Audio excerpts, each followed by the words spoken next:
Bonjour à toi la vie qui palpite, bonjour à toi, bonjour à vous, pardon, chers alchimistes, au chemin de vie 7 si je ne me trompe pas. Oui, alors vous faites partie des deux chemins de vie qui n'avaient qu'une seule énergie de l'être hébraïque du coup, qui s'est manifestée. Donc j'avais à l'époque, c'était au mois de juin, j'avais fait au pendule, donc pour déterminer les lettres du mois de juin et de juillet. Donc le mois de juin, chacun avait eu une lettre ou deux, ou voilà, 4 ou 5 maxi, si le chemin de vie 33 avait eu. Le chemin de vie 44 avait eu beaucoup, mais sinon, des mois relativement concentrés sur une énergie pour la plupart des chemins de vie, alors que le mois de juillet, pendule s'était affolé véritablement, signifiant qu'il allait y avoir beaucoup de mouvements, possiblement des choses un petit peu peut-être tumultueuses et complexes qui allaient se manifester. Mais bon, je sais pas comment ça s'est passé pour vous, en tout cas, chemin de vie 7, ce que ça m'avait dit donc pour le mois de juillet, c'était Noun. Noun, c'est la numéro 14, donc on peut l'assimiler et l'associer donc à la tempérance dans les tarots de Marseille. Donc c'est dans les tarots de Marseille, cette énergie qui parle de conciliation, de guérison, d'apaisement, de ménager la chèvre et le chou, de mettre de l'eau dans son vin, de trouver des compromis, d'avoir des discussions, d'avoir de la communication, de demande de pardon, tout ce genre de choses-là. Et nous, donc, ce que nous explique Marélia, c'est que cette lettre-là, c'est une lettre qui parle finalement d'un germe en nous, parce que moi, quand j'étais plus jeune, je recherchais à comprendre la source de la racine du bien et la source de la racine du mal dans l'humanité. Moi, j'étais omnubilée par ça étant enfant. Et en fait, du coup, Noun, elle parle pour moi à la fois des deux, mais ce qu'on met en lumière dans Noun, c'est... on met d'abord la partie en lumière, la partie ombre, justement.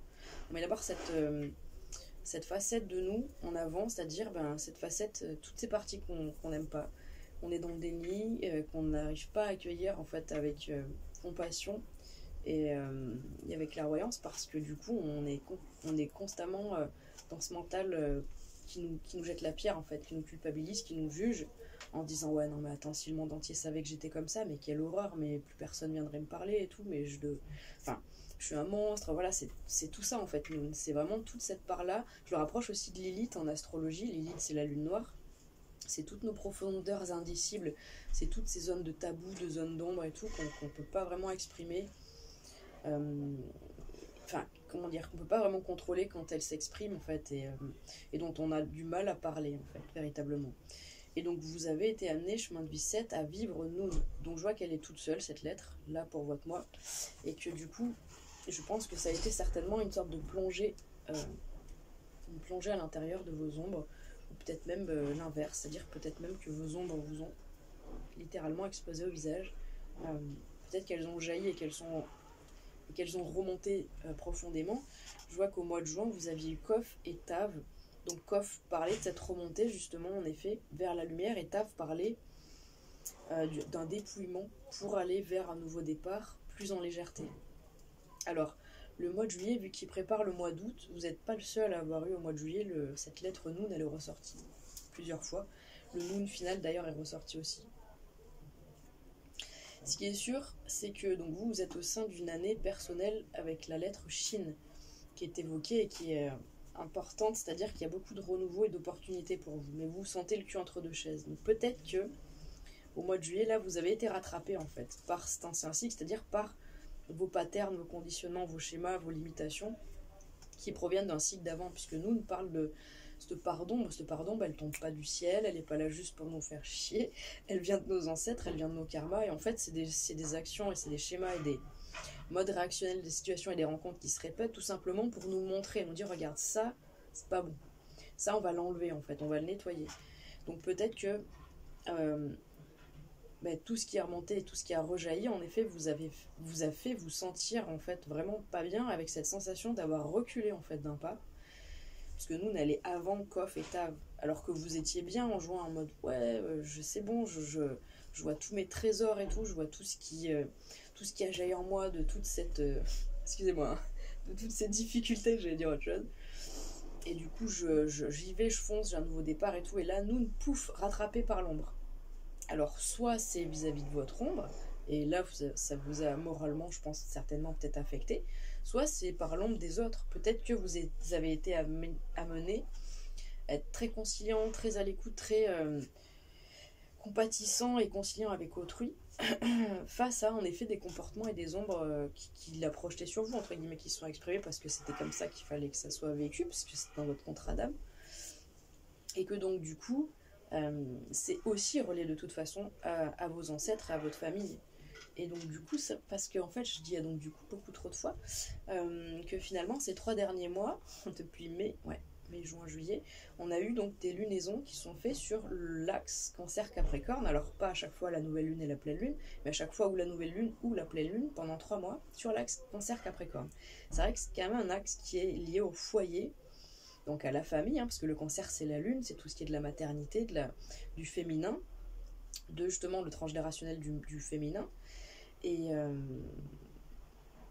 Et donc le Capricorne, c'est plutôt du masculin comme énergie, c'est-à-dire c'est plutôt là, c'est la réussite sociale, c'est la reconnaissance sociale, c'est la vie pro, et c'est arriver à trouver cet axe-là, l'équilibre entre son foyer, sa maison, sa vie pro, la réussite et ce qu'on en tire, et voilà, comment ça nourrit des pans de notre existence, et au foyer de la même manière, et comment est l'équilibre là-bas. Donc moi, ce que je ressens, parce que j'ai pas le mois de mai, si, fais voir, j'ai tout sous le nez, c'est trop bien. Vous aviez eu de Sadé, vous, au mois de mai. Donc il y avait et vous l'aviez en plus eu en avril aussi. Donc il y a eu une belle plongée bien comme il faut. Ouais, donc voyez-vous, il y a des trucs qui remontent de toute façon. Donc pendant 3 mois, il y a des choses assez intenses en effet qui sont manifestées. Vous avez eu de Sadé, ensuite Kof, Tav. Là, vous replongez un coup avec nous, mais je pense que vous avez peut-être bu la tasse et que ça vous a gonflé. Mais vous inquiétez pas. On n'a pas encore regardé pour août, mais donc je reviens à mes moutons, mais donc du coup, voilà, cet axe-là, pendant 3 mois, il est venu nettoyer à fond. Donc peut-être qu'en effet, ça a été assez intense et que juillet, pour préparer ce mois d'août, qui lui aussi est assez intense, puisqu'il y a apparemment beaucoup de choses au niveau astral, pas mal de carrés avec... il y a apparemment donc Saturne qui rétrograde en Poisson. Pendant encore un petit moment, il y a des carrés avec Jupiter, je crois, à Saturne. Il y a Mars aussi pareil, qui met son grain. Donc c'est assez intense, a priori c'est assez... il y a une notion de choses un peu imprévisibles, et justement plutôt karmiques qui vont s'exprimer. Donc je reviens à nous, mais en juillet, quelque part, ce qu'on demande à cette énergie, quand on la traverse, c'est d'arriver à concilier, d'arriver à dire à l'autre ou à soi, c'est bon en fait, ça fait partie de toi, et c'est bon, et t'inquiète pas, et t'es pas un monstre pour autant en fait. Et du moment qu'on tend la main à soi, parce que là c'est vraiment, je pense, plus quand même vis-à-vis de vous, sinon ça aurait été un non final. Je pense que c'est vraiment vis-à-vis de vous, sinon on aurait montré un non final qui dit que c'est vraiment plus vis-à-vis des autres. Je pense que là c'est vraiment centré sur vous, chemin de vie 7 pour juillet. On va regarder tout de suite en août. Hop. Il est où mon petit pendulum? Hold it. Attendez. Qu'est-ce que j'ai fait? Ah, il est là. Ah, alors, avec les nœuds, ça s'accroche dans les vêtements. Chemin de vie 7 pour août 2024. Qu'est-ce qu'on a comme enseignement hébraïque? Chemin de vie 7. Chemin de vie 7. Qu'est-ce qu'on a comme enseignement pour les... J'ai dit ça, oui. Chemin de vie 7. Août 2024. C'est août 2024. Chemin de vie 7. Août 2024. Chemin de vie 7. Qu'est-ce qu'on a pour vous? Quelle est cette énergie qui va vous traverser? Vous allez traverser avec brio, vous inquiétez pas. Ah, vous en avez 2. Donc, quelles sont-elles? Chemin de vie 7, août 2024.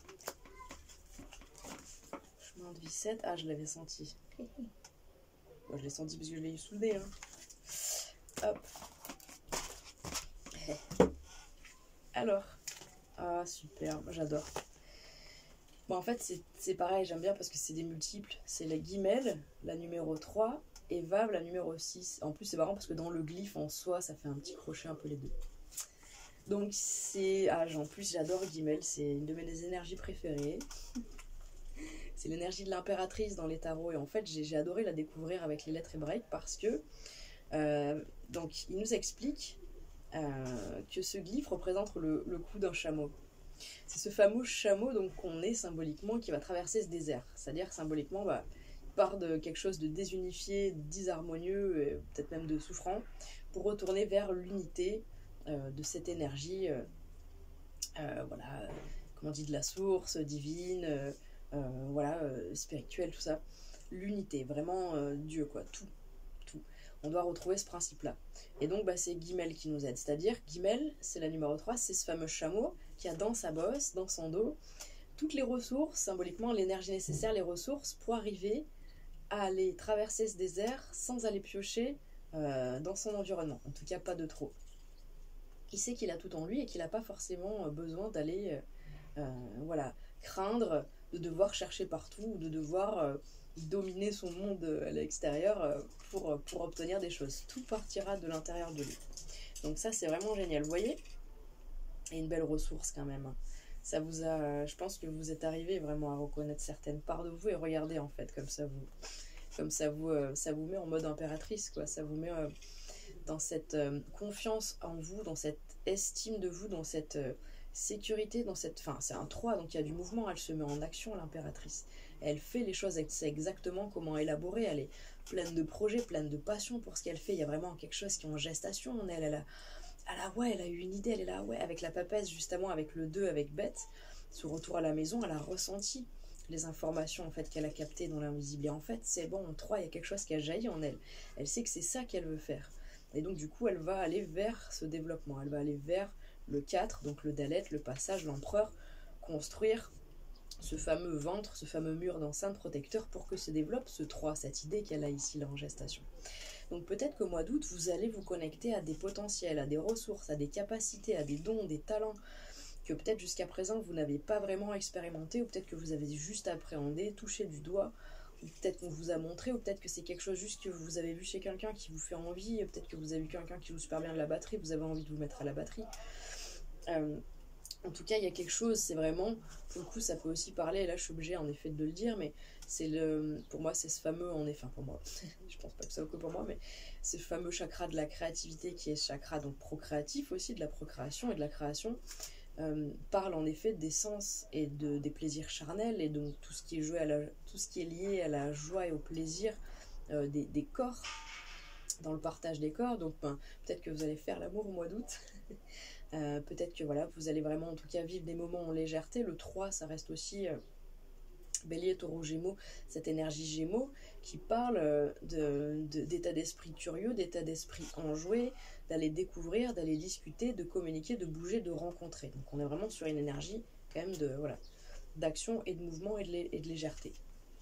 Et ensuite on a Vave, donc son multiple, 2 x 3, 6, c'est la 6e lettre Vave. C'est cette fameuse colonne vertébrale qui fait qu'en effet on peut, c'est ce fameux socle sur lequel on s'appuie, cette colonne vertébrale qui va nous permettre de rayonner comme un arbre à faire partir nos branches. Donc avec ce fameux Vave qui nous explique que c'est une sorte de liaison entre le microcosme et le macrocosme dans les enseignements hébraïques, on va nous expliquer qu'en effet l'être humain c'est le trait d'union entre le divin et la matière, et qu'il est censé faire le pont. Moi à chaque fois que j'entends cette lettre, ce que j'entends c'est les peuples premiers qui étaient là en fait pour nous expliquer, pour nous rappeler que du coup on a un devoir de garantir et de faire prévaloir, de garantir, de protéger l'équilibre intrinsèque à tout ce qui est les systèmes résotrophiques et notre environnement. Quand on dit notre environnement, on ne se rend pas compte que tout est agencé au poil de fesses avec chacun des êtres vivants dans leur chaîne de résotrophiques, les carnivores, les herbivores et tout ça, c'est magnifique, c'est au crochet quoi, c'est à la virgule près et tout, et c'est trop beau. Et en fait les peuples premiers nous rappellent que nous les êtres humains on a ce rôle de maintenir l'équilibre, on fait le trait d'union, on fait la jonction. Notre conscience nous amène à pouvoir comprendre qu'en effet oui, cet équilibre il est là, il est fragile, et que on doit toujours garder cette notion d'équilibre. Donc il y a vraiment cette dimension avec le 6 qui nous dit il y a tout plein de richesses et de trésors en vous qui sont reliés au cœur, qui sont reliés à l'équilibre et qui sont de l'ordre du cadeau divin, du don de soi. Il y a vraiment une dimension avec le 6 de s'offrir en fait ce chemin de vie. 6, vous savez, c'est ce chemin de vie qui dit je me mets au service de l'autre en fait. Et mon aspiration personnelle, ma joie dans mon cœur, le plaisir de mon âme, et mon plaisir aussi dans l'intellectuel passera par la manière dont je vais me mettre au service de l'autre. Donc il y a vraiment une dimension quand même de don de soi, d'altruisme qui émane. Et en fait, donc si on parle un petit peu de l'arcane majeur, donc des amoureux, de l'amoureux pardon, dans le tarot de Marseille, c'est ce personnage qui est face à un choix. Il est à un carrefour, il est devant deux femmes, et en fait il doit choisir laquelle, entre guillemets, il va choisir, en tout cas là maintenant, celle qui fait vibrer le plus son cœur, celle qui fait vibrer plutôt le chakra du cœur, ou celle qui fait vibrer plutôt le chakra sacré de la sexualité, de la créativité, celle qui va l'enflammer le plus ou lui parler le plus, suivant là où il en est de sa vie et de son chemin, parce que je pense pas qu'il y en ait une qui soit véritablement mieux à choisir que l'autre, mais en fonction de ce que lui il a envie, de ses besoins, de ses envies, de ses ressentis. Le 6 en fait demande d'expérimenter dans la matière le plus possible. C'est-à-dire que le 6 c'est le monde de la matière, c'est pour ça qu'on dit que c'est le chiffre du diable, c'est ce chiffre qui se refuse à passer au monde du 7, le monde de l'invisible, et le monde qui dit je sais, mais pas parce que je vois quelque chose, je sais parce que je sens. Le 6 dit quoi? Moi je crois que ce que je vois. Donc, ok, pour pas être coincé dans ce monde du 6, on nous demande d'expérimenter énormément de choses et enfin à bout d'un moment de sentir quand est-ce que son cœur il vibre vraiment pour telle ou telle situation et de dire ah oui, donc finalement je vais plutôt aller vers ça parce que je sais à force, là je sais que c'est ça en fait qui me fait du bien, je sais que c'est ça que je veux. Et finalement en vivant ça, au bout d'un moment, il va se connecter tout seul au monde du 7, au monde du divin. Il va sentir après par intuition et dire ah oui, parce que là je sais, parce que je l'ai déjà vécu, parce que je l'ai senti, mais c'est passé par une expérimentation directe dans la matière. Et ensuite, ça ne passe plus que par le canal du cœur. Donc ensuite, il y a ce fameux 7, le chariot, le Zaïn, qui se met en action, puisqu'il sait exactement dans quelle direction il va, puisque c'est son cœur qui le guide. Il met tout simplement, comme dit Chaplin, son mental au service de son cœur. Donc très intéressante cette double énergie en fait qui vous demande, pour moi, il y a vraiment un truc avec le chakra, pour le coup, la sacrée et de la sexualité qui se met en marche, et aussi du chakra du cœur bien sûr, mais vous allez aller certainement de l'un à l'autre, en fait, en expérimentant des choses dans la joie, dans la découverte, dans le renouveau, dans la légèreté, avec cette joie enfantine, avec ce plaisir, avec peut-être même cette forme d'immaturité, et justement, en limite, c'est ce qu'on vous demande un petit peu. Là, j'ai vraiment cette dimension très légère, quoi. Il manquerait plus que la carte, en effet, peut-être du battleur et du fou, pour venir terminer de nous dire, mais allez-y, là, en fait, il faut vivre, quoi. Là, il faut se lâcher la grappe, les gars. Chemin de vie 7 en mois d'août 2024, faut rigoler pour vous. C'est bon, vous avez, je pense, eu un mois de juillet un peu compliqué. Peut-être que le mois de mai aussi, avec Tsadé, il a été un peu chaud. Mais au mois d'août, on vous dit que maintenant, vous devez expérimenter les choses parce qu'en fait, on va vous demander de choisir. Vous allez devoir vous positionner à un moment. Forcément, c'est pas non plus que du plaisir. C'est-à-dire qu'à la fin du mois, il y a un choix à faire, a priori. Ah, c'est ce que je vois, si elle vient en deuxième. Mais donc, première partie du mois, vous vous expérimentez vraiment, vous contactez des dons, des talents, ou des personnes avec qui vraiment, putain, c'est fluide, et vous découvrez, vous redécouvrez, ce sera un nouvel aspect. Et à la fin du mois, ça vous place devant un positionnement, quoi, clairement. Mais ce sera pour le meilleur, hein, c'est vraiment trop chouette. Hein. Enfin, voilà ce que je peux vous dire. Je vous invite à aller écouter les enseignements de Marie-Elia sur cette chaîne, si jamais. C'est les 22 enseignements, donc des lettres hébraïques. Il y a vraiment des messages super intéressants au dos, qui prendraient beaucoup trop de temps à relire à chaque fois, mais je trouve que ça serait dommage de passer à côté. Je pense que c'est bien de les relire régulièrement. Et si des lettres apparaissent pareil dans votre champ de vision ou dans vos rêves ou sur des panneaux, peu importe, quelqu'un vous en parle, et ben n'hésitez pas comme ça à aller écouter les messages donc, de Marie-Elia. On remercie Marie-Elia. Et puis voilà, moi je vous souhaite un très beau mois d'août. Prenez bien soin de vous et je vous dis à très bientôt les alchimistes. Au revoir.